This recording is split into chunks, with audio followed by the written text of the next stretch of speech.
Hi guys, in this video I'm going to show you how to disable YouTube Shorts suggestions. When you launch the YouTube app, like I'll show you over here, you will have a bunch of Shorts suggestions.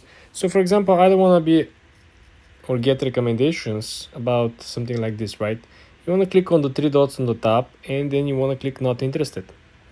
Then you want to scroll down, I don't want to see Mr. Beast either. Let's click on the three dots, not interested. How about Marcus Brownie? Sure, but let's clear the history. Three dots, not interested. And what this will actually do when you hit the home button again and refresh, simply you're not gonna have any more shorts recommendations. And to prove a point, I can close it, right? And then launch again YouTube, and you will see there is no shorts recommendations anymore. This is how simple it is. For more tips and tricks like this, guys, subscribe and follow for more.